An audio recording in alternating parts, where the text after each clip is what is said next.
already. Damn. Tell me who in this house know about the quake? I mean, really? Really? If you know how to rock, say yeah. Yeah. If you know how to party, say oh yeah. Oh yeah. But if you ain't hip to the rare house quake, shut up already. Damn. House quake. Everybody jump up and down. House quake. Oh, there's a brand new groove going round. In your funky town. And the kick drum is the fault. What up, everybody? You are in the OZone. OZone. Back up at ya one more time. Coming at you live on this Saturday, folks. We're very, very happy to be here. I'm here. I'm at Omar Miller. I'm with my brother, as usual, at Icons. With a Z. With a Z. Tell the pretty people hello, T. Hello, hello, hello. See that? Let's jump right into it. You guys heard the intro jam. We're having a Prince cast. We're not even gonna call it a podcast. We're having us a Paisley cast this time, and we keeping it positive, keeping it pod. And one thing I want to keep it positive about, unless you're a hitter, is to get right into this dazzling performance by Jake Arrieta of the Chicago Cubs. Yes, unbelievable. I do believe he threw the 295th no-hitter in baseball history. Just to put that in context, each team plays 162 games a year, times 30 teams, times 100 and some odd years. And there's only been less than 300 no-hitters. It's unbelievable. I mean, this is a feat, and Jake is pulling them out of his hat like he's Willy Wonka. He's just pulling them out nowadays. Now, this is his second one in the past 6 months. Right. I mean, he's pulling him and Max Scherzer pull out a no-hitter on you. You want to hit, you better not mess around with them fellas. Right, except Scherzer's struggling a little bit this year, right? Yeah, but I'm just talking about last year, Mad Max threw out two of them, really had that perfect game piece, and then ended up hitting somebody. That, he lost his cool. But now let's talk about this. Jake Arrieta, I've been getting nonstop texts, nonstop attention. Everybody is quick to say that Jake Arrieta is the best pitcher in all of baseball. Right, they want to anoint him. They want to anoint him. I had somebody hit me and say, "Oh, Arrieta, he's the best. I'm starting the team tomorrow. My ace of my staff is Arrieta." You lost your mind. This is what I said. That's what I said. There's no difference between him and Clayton Kershaw in the postseason because he struggled as well. Well, I don't want to hear that because Clayton Kershaw didn't struggle in last postseason. Yeah, this is very true. And also, even the postseasons that Clayton Kershaw, everybody talks about him struggling. Really, you can point to one or maybe two bad games out of bad innings, really. Right. But I really hate that they ride this guy. I told them, and I have a lot of love for Jake Arrieta. He was on my fantasy team, and I rode him like a horse. Yeehaw! But this situation was well, get down. But this situation it just blows my mind how everybody is such a Johnny-come-lately fan. Front run. Jake Arrieta has been a monster even when he left Baltimore. He didn't have it together. Right. Something changed, and I don't know if it was a pitching coach, if it was his workout regimen. I don't know what it was. Something changed with Jake Arrieta when he got to Chicago. Definitely conditioning. He's an absolute stud now. Right. He's like Adonis. He's like a hairy Adonis. He's like a Grizzly Adams Adonis. This guy is ripped now. He can go 9 easily. I think it's confidence, too, though. I think so as well. Because he got in there now and he's just throwing the ball. He's just chunking it, as they say. I tell you what else. He pounds the strike zone now. He does. I saw him make a lot of mistakes that we had discussed earlier. I saw him make a lot of mistakes that they didn't make him pay for as major league hitters. He grooved a lot of fastballs that they were actually taking. Not to take anything away from his no-no, because the no-no is still devastating. But, I see a lot of major leaguers taking a lot of fastballs nowadays. I see that as well, and I don't know what you know what I think? I think that is a part of that nonsense about the 100-pitch rule. So right. That the theory is we're going to make him throw more pitches so we can get the starter out of there. And I don't, me, myself, when I used to pitch, please let me get ahead in the count. Right. And he can put you away. He shows Jake you that. gets you out of there. Yeah. He averages close to 9 strikeouts a game. That guy gets you out of there. I think he might average right around 9 strikeouts per 9 innings. Yeah. That guy, he really does get you out of there. But back to this further debate, when you're talking about the best pitchers in the game, and what I told my buddy that had hit me about it, he said, so what do you think? I said, if I'm starting tomorrow, I start with Clayton Kershaw. You have to. The greatest pitcher of this generation, easily. Yes. And I'm all about Jake Arrieta. Like I said, I had him on my fantasy team last year. This year, he can be my number 2. He can be my number 1 if Clayton Kershaw isn't available. But Clayton Kershaw, what Clayton Kershaw is doing and has done over the past 4 years, he's or there so, again. Yeah, I'm saying over the past 4 years, this guy, and now he had a very sub Clayton Kershaw-esque top of 2015. Right. And he struggled for a couple months, and then at the end of the day, he was still right there. At the end of the season. Right? ERA in the low twos. And he struck out more than 300 guys, dude. Which Clayton Kershaw gets you out of there. Yeah. He gets you out of there, dude. You watch him make major league players look like little leaguers. Well, yeah, and what he does is that he gets ahead of the batters, and then after he gets ahead of the batters, the next time around, they're swinging at the first pitch, which keeps his pitch count low. Exactly, and he's getting guys to pop out. One thing that I'm interested to see what will happen with Jake Arrieta is Clayton Kershaw seems to, even though we're talking about how many strikeouts he seems to strike guys out in key situations now, right, and let guys make feeble contact in other situations. Right. Because in certain situations, he had don't quote me on it, but his I'm quoting you. Yeah, I'm quoting you. But his batting average with runners in scoring position last year was like almost nothing. It was low. I think it was like .41 or something crazy, 140. And that's where you make your money. You know, you can get the run zone, but you scatter a bunch of hits, and it doesn't matter. Yeah, and he's not walking guys. Yeah, he's not walking guys, and he's striking guys out definitely. And he wins the Cy Young just about every other year, every year, which is incredible. Yeah. I mean, you know, I'm so happy to see him ball last year to pull it together against the Mets and show up in that. Realistically, he lost that first game, and there was nothing. Myself, I would have kept him in there instead of going to the Dodgers bullpen, which, let's speak on that. The Dodgers bullpen is still garbage. Yeah, they've invested in nothing in the bullpen. It really hurt the team that they weren't able to get Aroldis Chapman. Right. If they would have gotten Aroldis Chapman, that would have really made a big difference to be able to go Aroldis, Kenley, or Kenley Aroldis, because at this point, the only person that I really have faith in like that in the Dodgers bullpen is Kenley Jansen. Right, and you need to build the bridge nowadays. You need that bridge. This is the new major leagues now, where you need 6 out of your starter, and you want 7, 8, and 9 to be lights out of your relievers. So why wouldn't you bring up any of those kids? Listen, I'm not the GM, brother. They haven't signed me up yet. No, it's your fault. Maybe Ned Colletti's still running it. Who knows? I don't know because they have some of these kids.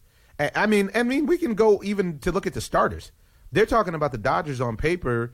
You know, they were, I think, top 5 in the league to get to the World Series or maybe to win the title this year or something like that. Usually that's on Clayton Kershaw's back. Right. And nobody ever really talks about that, but that's because you got a guy who's going to give you 30 starts that are, 25 quality starts out of those 30. Yeah, and then the 7-game series, you're expecting him to go at least 3 times.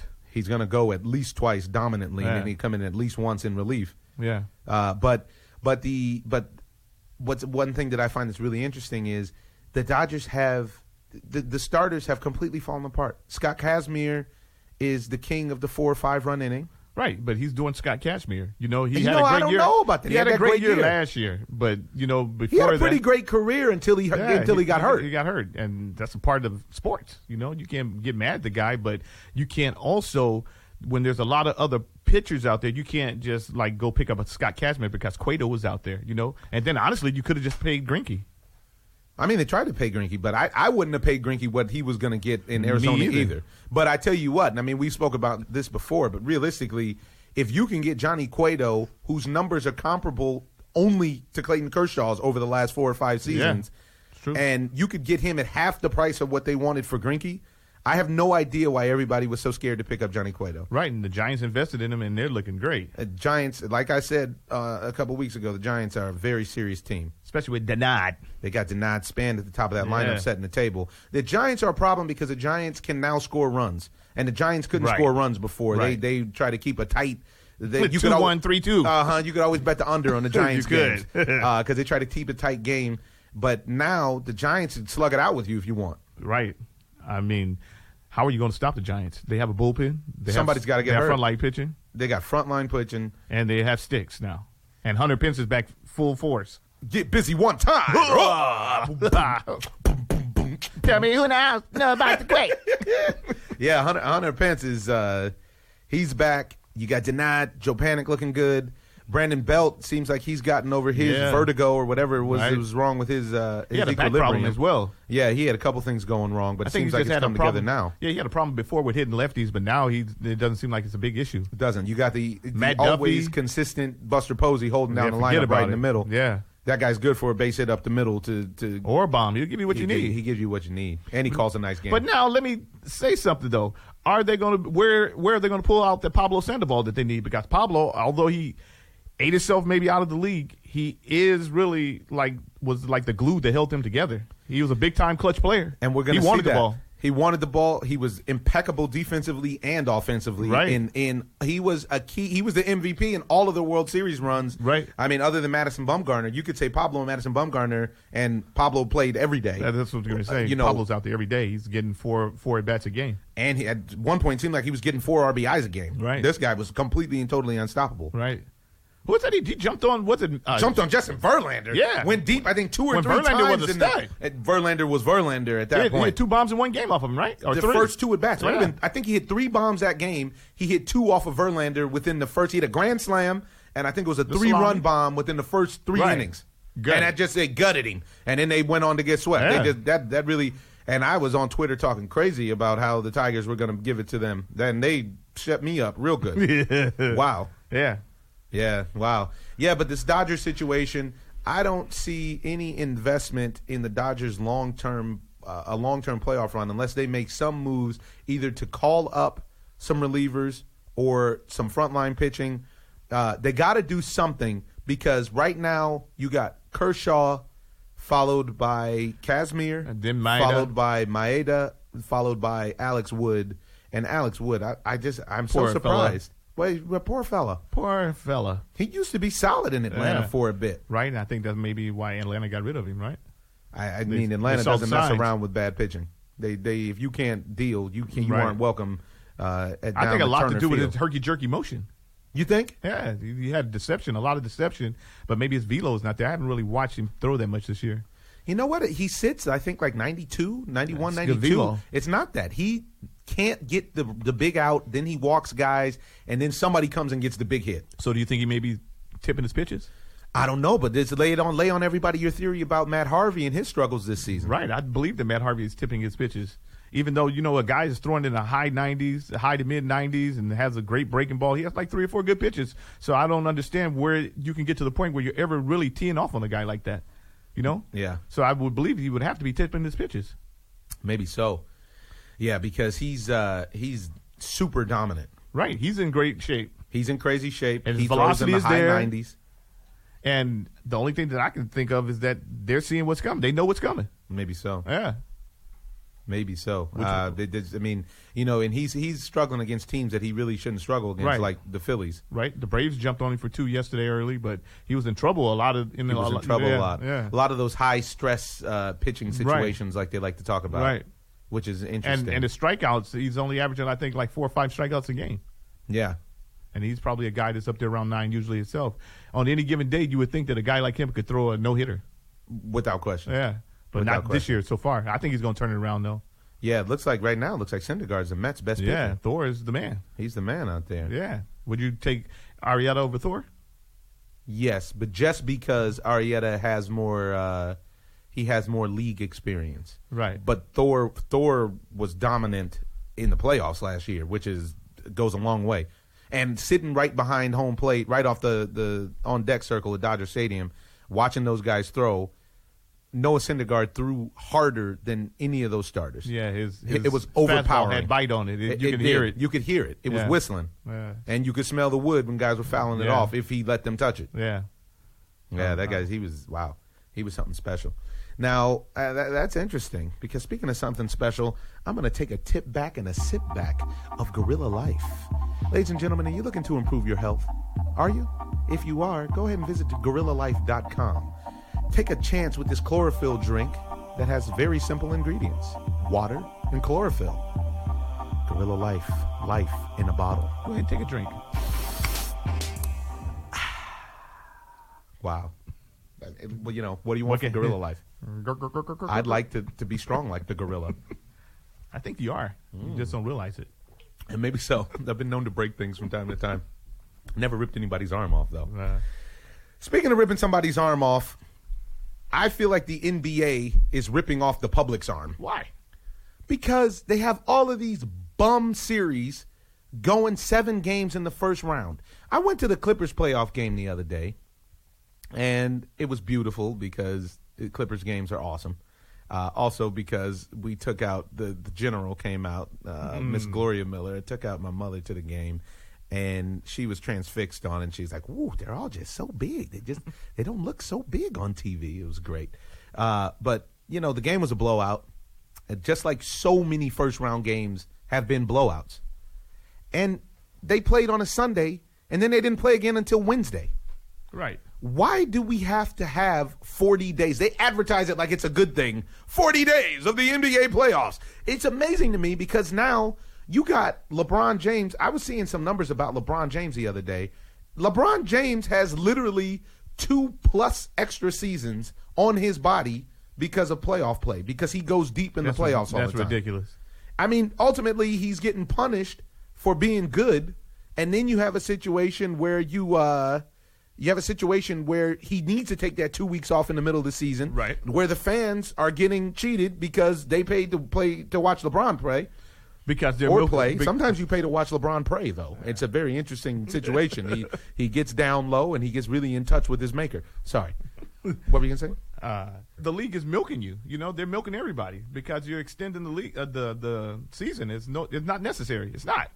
I don't think, for one, the guys need to play Sunday and Wednesday when they're not traveling cities. Right. Truth be told, you're dealing house with a bunch of young millionaires, which I can tell you from firsthand knowledge down there in Miami. Whenever the hoop team comes to town, they have a specific spot they go to, and the owner of the restaurants like to get them drunk, and then suddenly they're a little bit sluggish on the court the next day. Right. Surprise. Surprise, surprise. I got another surprise because my phone's blowing up. I got a little hotline bling, and is this the man, the myth, the legend, Laker Quick? This will be he. Laker Quick. You tapped in right at the right time. We're talking about we're speaking about the NBA robbing the public by stretching out the playoffs to be 40 days for no good reason. I had the good fortune to go to a Clipper game. I took my mother to a Clipper game the other day, and the game was on Sunday. And the next game wasn't until Wednesday at the same venue. And I just can't understand. I mean, I understand from the ad perspective why the NBA would do this. But dragging out this first round of the playoffs to 7 games, when I would say maybe 2 to 3 out of 32 games have actually been interesting. What's your take on that? Well, it's all big business. It's the American way. And I think that's pretty much the simple answer. They want to keep it on as many weekends as possible. So that's part of it. It's an interesting thing, though, because what I've always pondered is if you're the player at this time of the year, you've already been playing for 6, 7 months, whatever it is, do you relish those days off? I think you do, unless you're in the rhythm. Unless you're in the rhythm of the night, as El DeBarge would say, because ultimately, these guys are world-class athletes, and their bodies are going to heal up really fast. But at the same time, I think you relish those days off unless you are a group like the Houston Rockets who don't even celebrate a game-winning shot but really look like you're upset that the game winner was hit on your behalf because you got to play an extra game before you get to go on vacation. Right, like, oh, man, James, come on. Exactly. Yeah, they need to blow that team up. Really? And, I'm sorry. I'm one of the few out here. I refuse to give up on Dwight Howard. I don't think he's a loser like that. I think he's ended up in a couple bad situations. The Lakers definitely didn't do right by him. And you can't do much as a big man if you can't get the ball. Can't do much as a big if you can't get the ball. And realistically, I think what? Then nothing went wrong in Orlando. I mean, he balled in Orlando. He was, and this is why somebody like Laker Quick doesn't want to give up on him. He balled in L.A. on the low. On the low, he balled in L.A. You can't really be mad. 17 and 12 with a bum shoulder and a bad knee. He didn't miss a game, even though he needed surgery. He played the entire season, 17 and 12, for bum coach Mike D'Antoni, whose whole game plan is to never give the big man the ball. I think that was his game plan. I actually read a memo once where he said, okay, this is what we're going to do this series. We're not going to give the big man the ball, whatever we do. Let's just run. and no defense if you want to play. Don't play any defense. Yeah, you know what? Yeah, man. Also, one thing I'll say in Dwight Howard's defense is when he came to L.A., everybody wanted his Orlando numbers, but he was splitting shots with Kobe where he was getting a lot less touches than he was in Orlando, where he was the focal point of the offense. Right, he was coming off a major back injury, too. Even beyond that, though, if you would have stuffed the ball in down low, I think you would have got more results out of Dwight. But all that being said, this is where we got to go our separate ways on this one, Laker Quick. I actually believe that Dwight Howard is a loser now.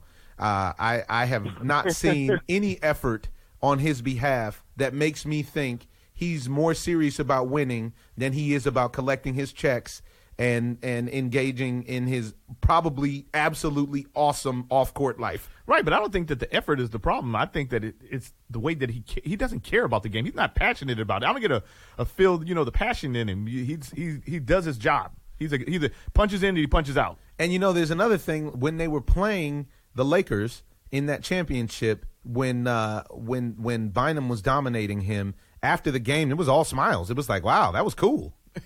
I never liked my athlete to be like that. Right. It's when that clown Danny Green was hanging out with LeBron and then after the finals. Right. Yeah. And so I can't even roll. Yeah. So now what do you think? Obviously, Kevin McHale wasn't the problem. That's become clear at this point. What moves do you make in Houston since you've invested so heavily in James Harden? What do you do now? How do you do this? And after you answer that, tell me this. Who's coming to L.A. is what I want to know. Well, this is the million-dollar question. And, the Wizards hired Oklahoma City's old coach, Scott Brooks, an obvious move to try to lure Kevin Durant to Washington. Me, myself, I don't think KD is as gassed, perhaps, about playing hometown as maybe LeBron is. And obviously it's a two-part question because it's like, okay, if they can get Kevin Durant, potentially will Russell Westbrook come? Me personally, I don't feel like that matchup produced any rings, so I don't necessarily need to see it. Right. I like KD, and, let's say somehow everybody gets over D'Angelo Russell being a punk, and, they have to improve on effort. That's a team that needs effort. They show no effort on defense. But the dream scenario, obviously, is that they do well in the draft. They get the boy Simmons from LSU, put him at 3, Kevin Durant at 4, with D'Angelo Russell and Jordan Clarkson, and you have the beginnings of something. And who's the big man? So, you know what, man? It's an unfortunate part of today's game, but it doesn't seem to matter as much anymore.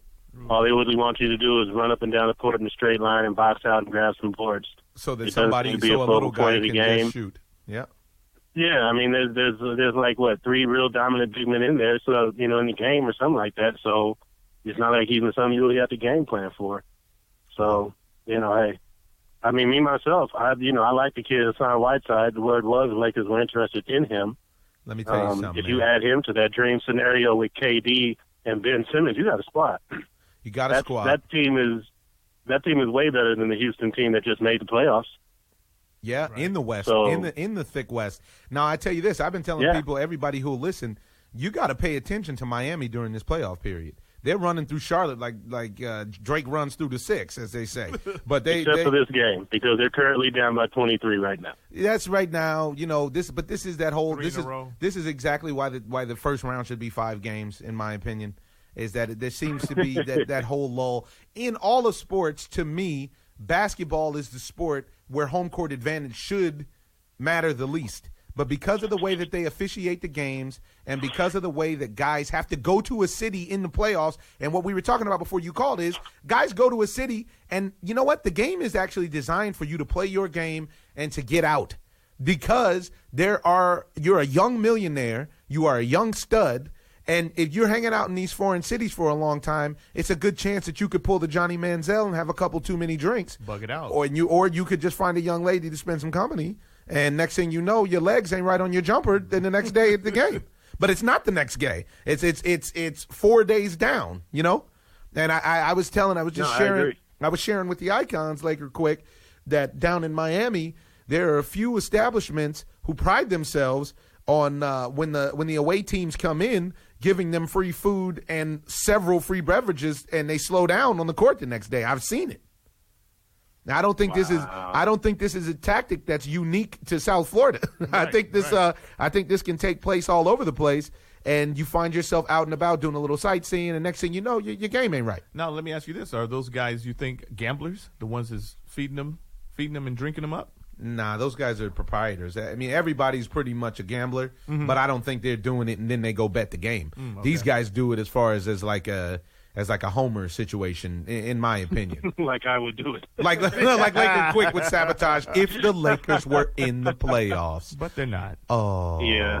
Watch out for them Clippers, though. Hey, man, let's talk about the Clippers. I have to say, I was at the game thinking that the Clippers were going to be I was like, wow, this is going to be a tight series. Watch out for the Portland Blazers because they can give the Clippers problems. Man, the Clippers have been mopping the floor with Portland, and I have to say, there's a determination from being at the game and looking. There's a determination in DeAndre Jordan. There's a determination in Blake Griffin. And I think CP3 is tired of people recognizing that he doesn't always come up in the big moments. Right. What do you think about that? Well, this is everything you said is true. I think this might be the last hurrah for this Clippers team as we see it. And, yes, everybody should be highly motivated. One more reason, in addition to CP3, you have Blake Griffin, who all of a sudden his image has been besmirched. Good point. To the point where people talk to him about the craziness, like he should be traded, which I thought was ridiculous. Well, yeah, that's crazy talk. And he's showing you how ridiculous that is. But the Clippers have Blake Griffin back. Yeah, they got Blake Griffin back, who's balling, who's also well-rested, which is a factor. But the big deal is they're getting bench production. That's it. Getting bench production. And this is something that the Warriors are doing to people. Outside of Jamal Crawford. Yes, outside of the Sixth Man of the Year. One love to Jamal Crawford on another big Sixth Man of the Year win. You know what? To me, that's the epitome of a team player there. Because you never hear him chirping about. Same players. You know what I mean? You never hear him chirping about not getting enough time or this, that, and the other. He maximizes the time that he gets. He goes in there, he gets busy, and he helps the team. Yep. We have the same birthday. We're almost the exact same age. I think he's like a year younger. Wow. Oh, but he's in great shape, obviously, though. He still balls out. Yeah, he said he's still there with the youngsters. I tell you what I liked, what I saw at the Clipper game that I went to, they played a physical game. And there was some action after the whistle. DeAndre Jordan got, almost called him Brandon Roy, got Damian Lillard out of his game by bullying him, taking the ball from him after the whistle. There was a lot of stuff. What they do. I like that nasty Clippers, man. Because CP3, nobody likes playing against him. He's physical. DeAndre Jordan is a big dude. And Blake Griffin was taking a lot of punishment, and I think he started to give it out a little more. I think so, too. Perhaps in the wrong way, but... So let me ask you this, Laker Quick. Are you ready to jump ship? Are you ready to come over to the dark side, to the Clippers? Oh, no. Look, this is what people don't understand. What don't we understand about Laker affiliation? Of the purple and gold nation. The Lakers will always nation. be the number one team. The Lakers will always be the number one team, but nobody ever disliked the Clippers. When you start out every season 2-12 and you're not mathematically, but almost in every other aspect, literally out of playoff contention, there's not a lot to root for. Look here. I remember when they got Danny Manning. I rooted for him. Ken Norman, all of them. I rooted for him when they got Dominique. I like them head-tapping cats, Quentin Richardson. Oh, and Darius Miles. Darius Miles. I used to love Darius Miles' game. Yeah, and Barron. Nobody ever had Baron mad Davis at the Clippers. They just had to shake the loose on it, and now they're turning it up. And, you can't, Lakers have like 30-something championship appearances, man. I mean, it's unreal how the NBA championship goes through LA. So you can't replace that. But, hey, I ain't mad at the Clippers, just like I'm sure Yankees fans shouldn't be too mad at the Mets. They are, though, out there. It's very bizarre out there. They are actually mad. But you know what? But tell me this. It's a blessing to have the two teams. I feel the same way. And you got to stay for but that's that Cali in you, boy. You can't get rid of it even if you want to. But really quickly, we already covered it, but I'd like to see something that I know you are mad at, and that's the Dodgers starting in bullpen rotation. I'll give you a couple seconds to speak on that, and we're going to move on. You know what? To me, the Dodgers got scared about the criticism about them being big spenders. Screw what people think. You want to spend big, spend big. I really wanted them to go out there and get either Trice, Cueto, somebody. Especially if they didn't have to pay Zach Greinke. Why not both? Why not both? Last time I checked, there was no salary cap in baseball. Last time I checked. There's a little penalty. So, it's nothing they can't afford. Nothing they can't afford. Nothing that little luxury tax. We can work with it. Yeah. We can work with it. So, you play games. You don't fill the hole that Zach Greinke. I mean, Scott Kazmir is such a bum. Lord have mercy. I thought he was a bum. And it's come to pass. I don't. It's come to pass. Alex Wood is a bum. He pitches well at home, but he can't, I could lead a park on him on the road. Man, it seems, and I think it seems like a confidence issue with Alex Wood, more so than even his stuff. I don't get it. And then you see he'll come home, watch. He'll come home on the next road trip and give you like 7 innings, give you like 2 runs or less, and you'll be like, oh, yeah, and then next time they go out on the road, he'll get dug out. Ooh. And, Alex. Kenta Maeda appears to be the truth. I feel like this new ownership group is some movers and shakers. I don't feel like they'll sit still for this. I feel like there's a move out there to be made. If we can ever get Hyunjin Ryu back, you put him with Maeda and Clayton, and then that kid who's the 5th guy who appears to have potential. Stripling. Stripling. Yeah, he's a good contact pitcher. I forget his name. Ross Stripling. It's doable. It's early. I'd rather be 10-7 than 7-10. So there you go. Laker Quick, you're always a friend of the Ozone family, even, and you are welcome here. I want to get one more thing from you on your way out, just because this is a Paisley cast. This isn't even a podcast in remembrance of the artist. And I want to ask you, what's your favorite Prince CD? It has to be Purple Rain. True story. Today is my younger brother Ali's birthday. On his birthday, my father purchased a couple tapes for my mom to listen to while she was at the house recovering. One was Private Dance by Tina Turner. The other was Purple Rain. I don't think mom's ever got Purple Rain. I was obsessed with that album at 6 years old, for better or for worse. And it's honestly, after Thriller, it's probably the second album I ever loved. And it converted me from a Michael Jackson fanatic to a total Prince fanatic. Rest in peace. Which, as we know, it was a big conversion. Right. Amen to that. Rest in peace to both of those brilliant men. And wow, that's a great story. Thank you, Laker Quick. Thanks for sharing that. Absolutely, brothers. Y'all be safe. You too. All right, stay up now. Late. Peace. Laker Quick, always a good time having him. You know what else is a good time to have? What is it? A membership to the 5-4 Club. Oh, nice. I got on the jacket right now. And you're looking sharp. That's what made me think about it. Sharp James. Sharp James. Did you know that just for $60 a month, you can get $150 worth of clothes or more? Wow. 5-4 Club. It's the place to be. They style you. You don't have to go out and shop. They put your wardrobe together for you, fellas, piece by piece. Go check out 54club.com, sign up, and get stylish. Ha! All right, so we want to move on now. Moving into the Ozone. We're going to move into something that we went and hung out with this week. We're actually on our way after we leave the headquarters here in Koreatown, Los Angeles. We're going to go head over to Inglewood, the city of champions, and watch Gennady Golovkin fight Dominic Wade. Also, Chocolatito is on that card as well. We already gave you guys a preview on it. Wade is athletic, and you know what I like? I like Wade talking like he's not scared. They always act like that until they get hit. And we're going to see what happens. And I like to give guys benefit of the doubt. We went down and watched Triple G. The champ called and asked us to come down and watch his media day workout. And we did. Because I didn't want to get knocked out. And he's a cool dude, man, and really one of the nicest guys you'll meet. And he is in crazy shape. He looks great. I mean, wow. He's always positive. He's always positive. Him and his manager, Tom, they're awesome guys. Great guys. In the words of Hulk Hogan, you're awesome. And then, they're great. It's a family affair down there. He's got his cousin, his brother, and, it's great. It's great. Yeah. I wish the champ the best tonight. I'm anticipating a victory at 34-0 with 31 knockouts. It's kind of hard to not expect a knockout to go down. So that's that. We're very interested in seeing as well what happens with John Jones' return to the ring.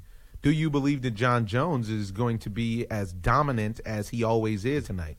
I don't see why not. What's different? He took time off. His body should be in better condition than it was before. I don't think John Jones's scenario ever had anything to do with his body. I think he was going through some stuff on a personal level, and I think he was trying to figure out who he was as a man and not just who he was as a fighter and how to deal with success.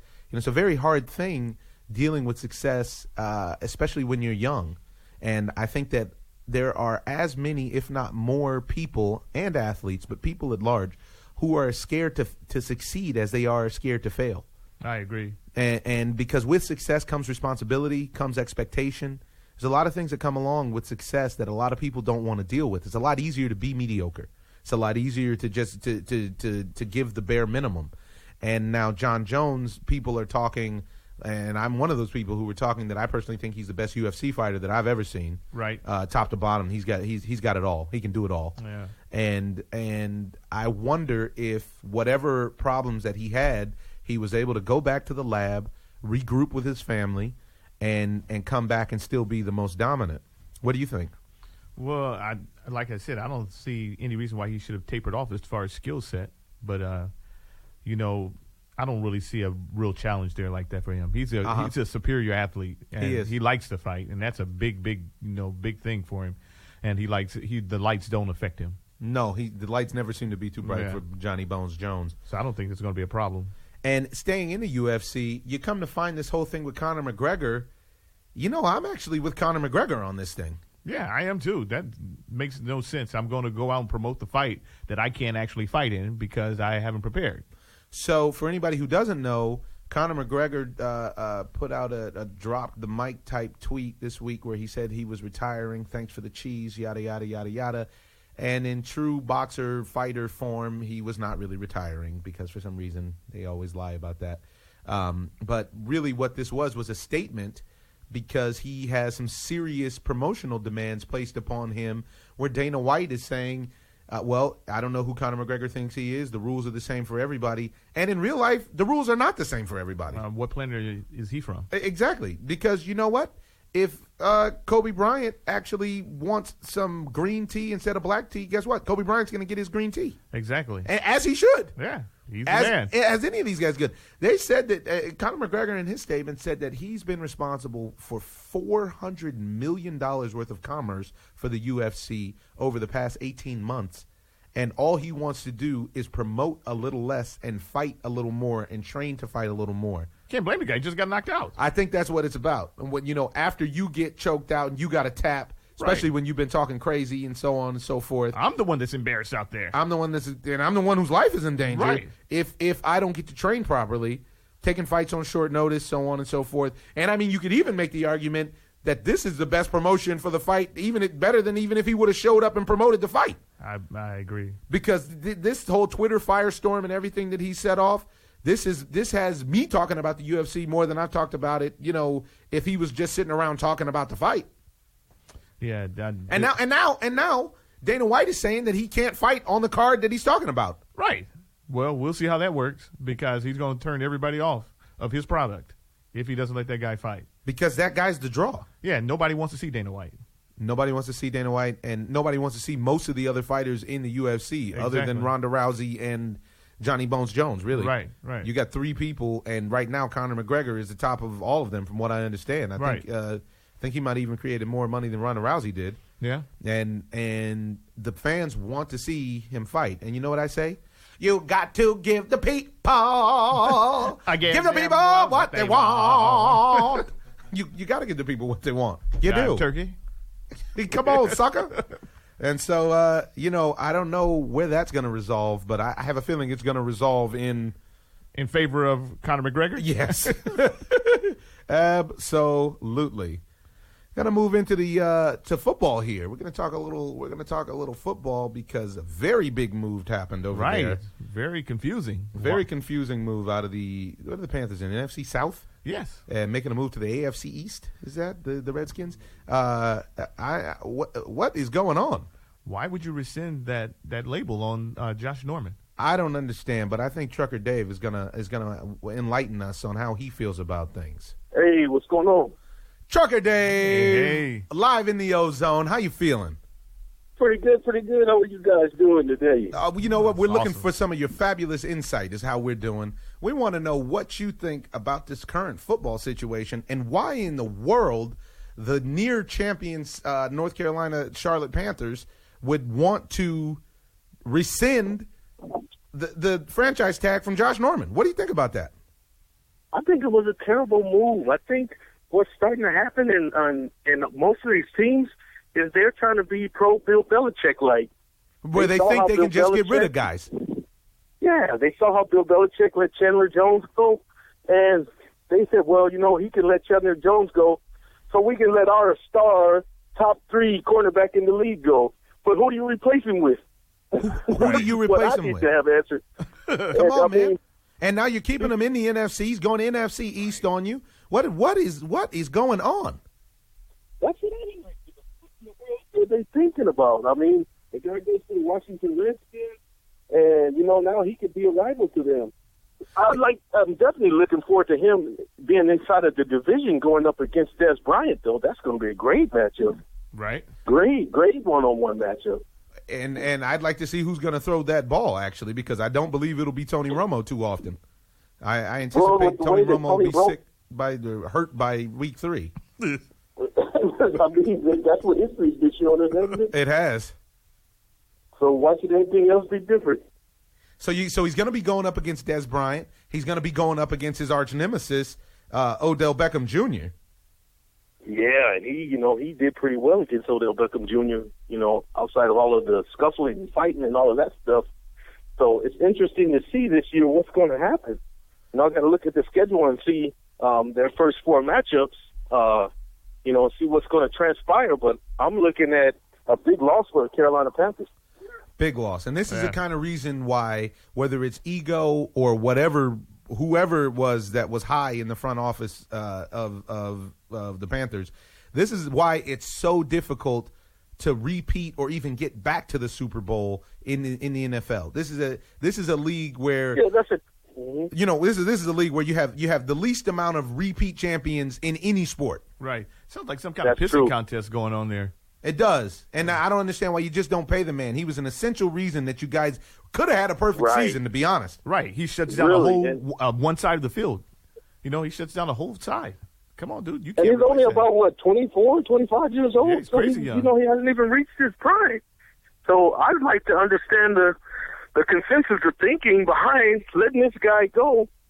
And he said he was sideswiped by it. He was really, really caught off guard by the whole situation. I'm sure, because they came off like a family. That defense especially came off like a unit, that it was all for one and one for all, and you would think that comes from the top down. And it doesn't seem like that came from the top down, because he went and got his bread and picked up his $50 million from the Redskins. And now, really, the Redskins weren't far off last year. Right. And I really think that now you're looking at an NFC East real contender over there. Now, do you think that they consulted Cam Newton about that at all?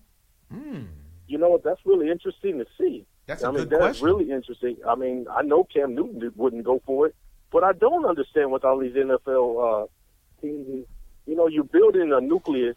Why are you taking away from it? You got something to build on. Okay, the guy your team lost in the Super Bowl, but isn't that something great to go into this next year with, saying, hey, you know what, we're experienced now. We got a good shot at getting back. Now you look at a team like Arizona who adds a Chandler Jones with a Patrick Peterson, and plus you're going into the draft, so they're going to get better, and you're getting a little bit worse. I mean, I just don't understand it. Yeah, and they said that Washington could just focus on getting D linemen now, since they picked him up. Yeah, I think that the Redskins should have re-signed Terrence Knighting, but, that's their decision, and, they got to live with that. He goes over to New England, and, he's a pretty good run stuffer. So you really got to look in the draft and see what you're gonna pick up from what you lost. That's what I'm looking at. I think so too. I also think they're building off of a great season that was kind of unexpected, because they started in all that turmoil, and and now they turned it around, and you got the emergence of Kirk Cousins, and you have all of the team playing as one, if you will. Then you pick up a guy like this, a guy that Drew Brees said that he was willing to restructure his contract to pick up. Yeah, and that just tells you, by Drew Brees going up against him, how great this guy is, and the potential to be one of the best ever. Well, just think about when he plays against the Panthers. They practice against Cam Newton. He should be a problem for Cam Newton. Well, I mean, they're making Cam Newton's job harder than it has to be. Yeah. It doesn't make any sense. Got to be something. Yeah, got to be something going on behind the scenes that we just don't know about. Has to be. Yeah, it has to be something in the locker room or something. I'm sure Luke Kuechly didn't like it at all either. I'm sure nobody on the defense. I refuse to believe that they actually consulted anybody on the team about this. Because you lost Jared Allen, now you lose Norman. Come on, man. You're telling me that you don't want to go back to the Super Bowl, right? Exactly. And then you're quick to blame a guy like Cam Newton when he doesn't get back there. You put the pieces around him. Right. Yep. It's a team sport. This is what we talked about last time. You got to have the pieces around him. In any sport. one guy is not going to – you saw that with Kobe Bryant trying to go 105 for the whole season. Yeah. It doesn't work, man. It doesn't work in team sports. It does not work. That's a great What happens point. in team sports is it's any given night. Basically what they're saying is everybody's already a professional in all of the sports. So if any guy gets hot, like they used to get hot when they were in college or whatever, that could just be their night, and you can't hold them. When you got trying to go 1-on-5 or you try to take some of the talent away from a guy like Cam Newton, who's on the verge of being great, come on, man. What are you guys accomplishing? I don't get it. Your fan base doesn't get it. And you know what? And they'll punish you for that eventually because the fans actually live there for life. Right. And they don't forget. Yeah. As a matter of fact, I was in North Carolina and went to a couple of their sports bars and watched a couple of games, and they're crazy about the Panthers out there. Sure are. So how do you think they're going to react if they start out 0-6? Well, they're not going to like it. You know, you're still going to have you're always going to have your fan base that sticks by the team, but they still won't have to understand the moves that the team made. I mean, there's some corners that you can't cut. It's like when you go into a Levi's store and you buy a pair of Levi's, man, you're going to pay that $35, $40, $50 for those Levi's. You can't go up to the register and negotiate the price on a pair of Levi's. It's a good Same point. thing with the Josh Norman, man. I mean, the guy's great. Pay him for what he does. And, and let his attitude feed off the rest of the team. That's because he's passionate about his game. He's really passionate about his game. And he's a shutdown corner. And there's not a lot of those in the league. Right. Real quick. Not a lot of them in the league. Trucker David, while we got you on the line, how do you feel about the NFL draft coming up very, very quickly? What do you think? Which teams do you think are really going to score? How do you feel about what's going to happen and what needs to happen for teams that are on the bubble, say like an LA Rams, or teams that are on the bubble, not the low-end teams, but teams that are on the bubble? Or do you have any sleeper teams that you feel like can really come up in the draft that could actually make a difference and an impact on what it is that's going to happen during the NFL season coming up?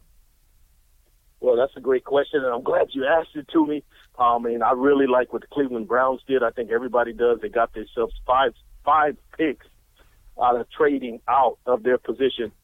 And then I like what the Rams did because they think that Jared Goff is the number one quarterback. So if you think he's the number one quarterback, you put him with Todd Gurley. You got a good defense. You're moving to a new facilities, a new city. Hey, I like what the Rams are doing. My sleeper team, to be honest with you, I really like what Jacksonville has done with Malik Jackson. I like the pieces that they got. Chris Ivory. They're probably going to do well in the draft. They got that young outside linebacker, Dante Fowler, who got hurt last year and who's going to have, probably a pretty good this year. They're probably going to pick up a guy like Joey Bosa out of, I forgot what school he's out of. But, you got a young team and a young nucleus. And with what Blake Bortles is showing me, he had a lot of turnovers, but so did Peyton Manning when he first started. So he had his touchdowns right there. He can get his turnovers down. Then you're looking at the next superstar. Everybody's so high on Andrew Luck. I really don't think it could be Andrew Luck because Andrew Luck is in a bad organization, and they didn't really make any really good moves in the offseason. So it's what you surround your superstar around. Like we said before, you can't ask a guy to do so much, and then when the front office didn't do their job, blame it on the superstar player. Right. Absolutely. And they're the face of the organization. They're the face of the organization. Bosa's out from Ohio State. He's a Buckeye. Yeah, Bosa from Ohio State. So you got Bosa, Dante Fowler. You got Malik Jackson, who caused Tom Brady problems. You got a couple of other guys that I'm not even mentioning. So I really like the direction of the Jacksonville Jaguars. They're under the cap. They got money to spend. And with a couple of more good moves, you might be seeing Jacksonville and team like the Raiders, make some noise. Man. Don't talk to me about them Raiders. I love what the nation is doing. I like how we made the trades. And you know what I like? I like that we made trades to get the defense shored up. This is the defense is essential. You just got the defense shored up. You got physical players. Yes. Like Khalil Mack, Bruce Irvin, guys that's going to. They just signed. I think they re-signed Aldon Smith when he comes back up. They re-signed Aldon Smith, and then they did some voodoo or some whammy. Where I just read about this, the person who was supposed to testify in Aldon Smith's trial has come up missing. I don't know if the Raiders organization is into the mafia scenario now or what, but that means Aldon Smith is probably going to get to play the full season. So when you add him to Khalil Mack, to Irvin, man, they got a squad over there. I do believe in Derek Carr, and Amari Cooper showed me a lot last year. Oh, yeah. See, that's what I like. When you got your franchise quarterback in place, now you got your franchise receiver in place. So what you're telling me is the future, pretty soon, you're going to be right there. You know? It's coming. Yeah. There were just a couple plays. Yeah, but the Raiders always find a way to lose. Whatever, man. There were a couple plays. They were a couple. This is a new class. This is a new time. Yeah, and that's what I'm talking about. Yeah, see, don't even listen to negative Nancy, Trucker Dave. Don't listen to negative Nancy over there. I'm telling you, the Raiders were a couple plays away from making the playoffs this year, actually. They just lost a couple games where if you flip that record, they make the playoffs. And that's okay because they're young. So now this year, I think this is the year where I'm looking for something out of the Oakland Raiders, where I'm actually looking for a big leap forward, getting back to the playoffs and making some noise in the playoffs. I don't know how they're going to make it. I completely agree with you, and I'll tell you why. He's over there saying, like, this is the simple Raiders, the Raiders, which has been true. That's true. I can agree with that part. But let me back that up and say, hey, don't you remember when Shaq and Kobe, when Kobe went up to Utah, and he shot the air balls. And he shot the air balls, but they were getting themselves together. It takes time. That's what I don't like about the new NFL. Yep. The new NFL is, okay, you got the franchise quarterback. He has to go out here and perform, and everybody expects him on his first year to be like how Cam lit it up, to be how like Andrew Luck lit it up. Remember back in the days, you had 2 or 3 years, the guy used to hold the clipboard. Right. And that's how Aaron Rodgers became Aaron Rodgers. I mean, because he was standing behind Brett Favre. But now the game's changed so much, and they expect you to just go in and light it up. You know, you have to build the chemistry first. Yeah, but, you know, that division, they have the Broncos and the Chiefs, and they're not better than either one of them. Well, why? The Broncos they are better than the Broncos. The Broncos don't have a quarterback. The Broncos didn't have a quarterback last year. Nah, you're talking Peyton crazy. Manning. Peyton Manning wasn't anybody. Whatever. Yeah, but he was good enough to get them to where they needed to go. Exactly. So you don't really need a quarterback in the sense where you have a dominating defense like that. Well, I mean, and the Kansas City quarterback Chiefs has seen so much that you don't throw even going to the Super Bowl. He made just enough plays. Yeah, just a negative Nancy, Trucker Dave. No, that was the defense that won that game. Hey, the defense, everybody knows the defense did win that game, but he made just enough plays even against New England. No. And even well, you did do it against New England, but New England doesn't have any defense. Yeah, but he made the plays to get it done. That's the point that we're saying. So I don't understand how that correlates to the Raiders being able to. The point of the matter is Peyton Manning has retired. And you're talking about this nonsense just because you just like to be a contrarian. No. He's retired. They literally don't have a quarterback. Brock Osweiler is no longer with the team. They don't have a quarterback right now. They didn't have a quarterback last year. They're looking at Brian Hoyer. Exactly. Now you think that they're going to win? You think they're going to beat anybody with Brian? I don't care what defense you got. I think that the 85 Bears can't win with Brian Hoyer behind the ball. Brian Hoyer is the equivalent of what Peyton Manning was last year. You're crazy. Whatever. No, you know why? Because Peyton Manning was terrible in spots, but when it comes down to it, he was able to make enough plays, and I don't even like him. I'm just being honest. He was able to make enough plays even in the Super Bowl. I don't know what plays you're talking about, though. Whatever. We don't even need to keep going. They wouldn't even pass the ball on third down. I'm talking about plays on third down. He didn't pass the ball. What are you talking about? He did that in New England, and that's how he beat them. But not in the Super Bowl. We're not talking about you don't win. You don't just get to win one game. It doesn't work like that. You have to win all. You have to get through the playoffs. Man. They won't be better than the Raiders. Won't be better than Kansas City or Denver. Yes, they will. No. Yes, I believe they will. Whatever. You let the icons talk about baseball. He didn't know what he's talking about. Oh, baby. Let's just go and look at it like this. First of all, what's Kansas City? Alex Smith. Is he going to throw the ball down the field? He did last year. He actually has a receiver to throw it to. Well, did he do it against New England? No, he didn't. No. They lost. Yeah, but they didn't have Jamal Charles, though. Jamal Charles will be back this year. What are you talking about? They didn't have Jamal Charles, but Jamal Charles' backup came in and they threatened Jamal Charles' job. Okay, nobody threatens Jamal Charles' job. Jamal Charles averages more yards per carry than anybody in NFL history. That is true. That is true. And Sharkandrick came in, and Sharkandrick West was what gave enough. Down the field? Does Alex Smith throw? Can you tell me that Alex Smith did throw the ball down the field? This is actually in the last 2 years. This is the first time. What? This is the first time in 2 years that he actually threw a ball to a receiver for a touchdown. Why did he only get past the Texans? Because he could have beat New England then. Yeah, but they were good enough to beat the Raiders. Oh, my goodness. This guy, don't even listen to this guy. Let the fans put it up for debate, and let the fans who listen to the show vote for it and say what they think. Yeah. And let's play the games. When we play the games, and when we talk at the end of 2016, God willing, we'll see, and the Raiders will be better than the Chiefs, and probably than the Broncos. No. Truthfully, I have more confidence that they'll be better than the Broncos than I do that they will be the Chiefs. And don't sleep, the San Diego Chargers might come back.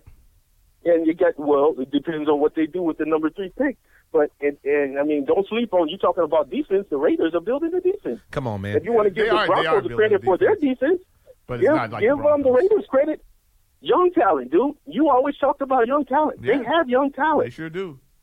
Khalil Mack was the reason why they beat Denver. But they can't put it together, though. When nobody could beat them. Yeah, you remember that? Khalil Mack last year. I don't know if you saw that game or not. He had 4 sacks in that game. 2 positions. You guys are monsters. 4 sacks in 1 game. Come on, man. Yeah. Trucker Dave, we always appreciate your spirited candor, even if you have to deal with the buffoonery of the icons. Everybody has their own opinion, but it has to be based. What is it based on? Causing arguments on numbers. That's whatever. I'm a numbers guy. Now let me tell you, this is the Paisley edition of the Ozone podcast. And in honor and in memoriam of the great Prince passing away, we just wanted to ask you, Trucker Dave, give us your favorite Prince song or album. You know what? My favorite song is Insatiable. And actually, since you asked me that question, I tried to go watch it on YouTube, and there wasn't a video. It was only like a minute of the song. And I guess that goes back to Prince just being mysterious. And I listened to him a couple of days ago. They said, what do you want to be remembered by? He said, I just want to be remembered by my music. So and that it says it all. Surrounds his whole life, so he didn't want to let you in. The people like L.A. Reid, Sheila E., they let you a little bit behind the gates because Sheila E. said that there was a really funny side about him that people didn't know about. And L.A. Reid made an interesting comment on CBS the other day. He said he was in the elevator with Prince and at his house, actually, and he said Prince told him he didn't like to be in elevators because they reminded him of going to hell. And then when L.A. Reid said, when they found him in an elevator, he said, that kind of took me back. So I was like, wow. Wow. Man, this world, you never know what's going to happen. Other than that, the Raiders will be better than the Chiefs and the Broncos. That's what we do know. Of course. Good luck. Trucker Dave.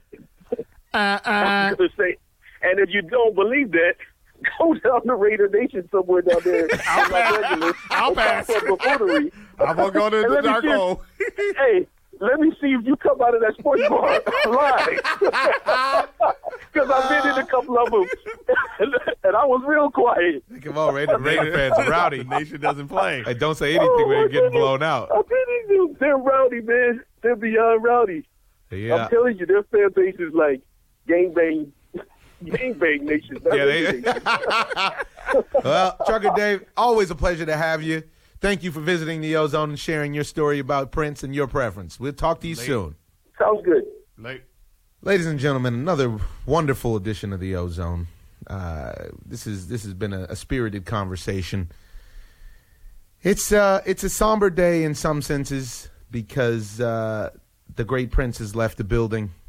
And, what can you do about the void that was left by this genius? I'm very happy to be able to speak about it and speak about how Prince actually had a direct influence on my life, other than the idea that my brother, the Icons, ushered Prince into the house relentlessly, and and I'm happy that he did. Besides that, the producers of 8 Mile were on record. Brian Grazer's on record as saying that he wanted to see if the hip-hop generation could have their version of Purple Rain. And this is how we came up with 8 Mile. That's how he came up with that theory of trying to do that and finding a subject to use for that, which I just thought was extremely impressive. I mean, I'm a huge Prince fan, and of a lot of the cuts that you don't really get to hear too often, like, Morning Papers. And I really think maybe the greatest album of all time, top to bottom, for me, is that Sign of the Times double CD Yeah, it's unbelievable. I mean, remarkable. Yeah. You're talking about a remarkable album, and it crosses all the genres. I mean, we lost our Mozart and our Beethoven, you know? All in one. Yeah. And our resident director of cool. Yeah. Because that... He ushered it in, right? Oh, man. Nobody was cooler than Prince, except for perhaps Morris Day at times, but that was early. We're not talking about overall. It was, you know, Morris can't help but be cool. Shout out to Morris Day. But, yeah, you know, it's wonderful to hear all this stuff that's going on now. All the people coming out and speaking about how Prince impacted their lives and speaking about how Prince, what he did for the community and what he did for the kids in the inner city and what he did for installing solar panels on people's homes and just the overall light that he had, as well as being a satellite for the genius of the music that was gifted to him that he was able to express and share with us. It was really, really moving. R.I.P. to the legend. You got anything you want to share? You covered it. Well, this has been a great edition of the Ozone, ladies and gents. As usual, we want to leave you with a quote. This one's going to come from Bear Bryant. It's not the will to win that matters. It's the will to prepare to win that matters. Remember that, folks. Ozone out. Peace.